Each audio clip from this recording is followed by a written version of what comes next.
இப்போ நீங்கள் பேசும்போது வந்து புக்ஸ் ரீடிங் பற்றி சொல்லியிருந்தீங்க இல்லையா? ஸோ உங்களுடைய book marketing success formula, so இது நானுமே படித்தேன். நிறைய விஷயங்கள் வந்து அதில் தெரிஞ்சுக்க முடியுது. ஃபார்முலாஸ் இருக்குது, ஸ்ட்ராட்டஜிஸ் இருக்குது, அண்ட் நிறைய விஷயம் உங்களோட லைஃப்பில் இருந்து எடுத்து எழுதியிருக்கீங்க இல்லையா சார்? ஸோ இந்த புக்கு எழுதுறதுக்கு யார் உங்களுக்கு ஒரு உந்து சக்தியாக இருந்தாங்க? அண்ட் இன்னொரு கேள்வி என்னென்னா, ஏன் இந்த புக் எழுதுனீங்க? நான் உங்கள்கிட்ட சொன்ன மாதிரி நான் புக்ஸ்லாம் நிறையா படிப்பேன். எனக்கு ஒரு ஹேபிட் கூட உண்டு. அதாவது ஒவ்வொரு மாதமும் ஏதாவது ஒரு சேலஞ்சை எடுத்துக்கிட்டு அந்த சேலஞ்ச் ரிலேட்டடாக ஒரு புக்கை படிப்பேன். ஒன் ஃபுல் மந்த் அந்த புக்கை படிப்பேன்.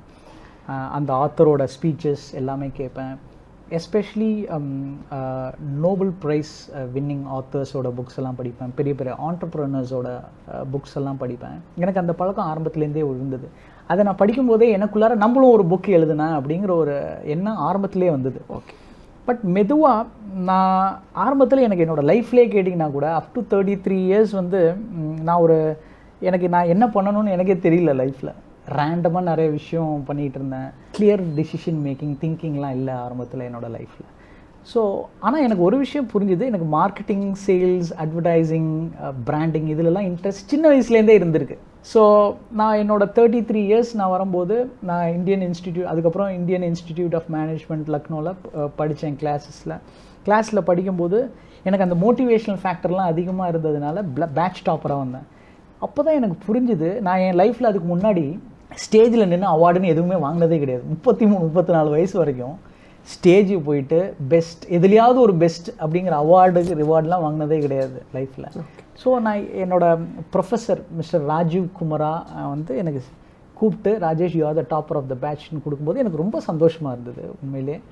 அது முடித்ததுக்கப்புறம் ஒரு 1 வீக்கில் எனக்கு மெதுவாக புரிய ஆரம்பிச்சிது, இதுதான் நம்ம லைஃப்பில் பண்ணணும் போல இருக்குது. மார்க்கெட்டிங் இது ரிலேட்டடாக தான் நம்ம ஏதாவது பெருசாக பண்ணணும் போல இருக்குன்னு புரிஞ்சும்போது தான் நெக்ஸ்ட் டிசிஷன் தான், சரி ஒரு புக் எழுதுவோம் அப்படின்னு டிசைட் பண்ணிவிட்டு, அதுக்கு புக்கு எழுதுறதுக்கும் ஒரு 6-7 மந்த்ஸ் டைமுக்கு முன்னாடி நிறைய அப்போயே நான் என்ன பண்ணிட்டேன்னு கேட்டிங்கன்னா, ஒரு 7-8 இயர்ஸ்க்கு முன்னாடியே நான் ஆண்டர்ப்ரனர்ஸ் கூடலாம் மிங்கிள் ஆக ஆரம்பிச்சிட்டேன். நிறைய எங்கெங்கெல்லாம் பிஸ்னஸ் பண்ணாலும் சரி, என்னோடய ஃப்ரெண்ட்ஸ், ஃபேமிலி மெம்பர்ஸ், ரிலேட்டிவ்ஸ்னாலும் அவங்க என்ன ப்ராப்ளம் ஃபேஸ் பண்ணுறாங்க, என்ன சொல்யூஷன் இருக்கக்கூடும் அப்படின்னு சொல்லிட்டு நான் அவங்க கூட நிறைய இன்ட்ராக்ட் பண்ணும்போது எனக்கு சில பேட்டர்ன்ஸ் தெரிஞ்சுது. எஸ்பெஷலி வளர்ந்து கொண்டு இருக்கிற பிஸ்னஸ்க்கு என்னென்ன ப்ராப்ளம்ஸ் ஃபேஸ் பண்ணுறாங்கங்கிறதுல ஒரு பேட்டர்ன் தெரிஞ்சுது. ஸோ நான் என்ன பண்ணேன், இந்த புக்கில் ஸ்பெசிஃபிக்காக ஒரு 4 ஸ்டெப் க்ரியேட் பண்ணி, இது ஒரு சின்ன புக் தான், ஒரு 20,000 வேர்ட் புக் தான் மார்க்கெட்டிங் சக்ஸஸ் ஃபார்முலாங்கிறது.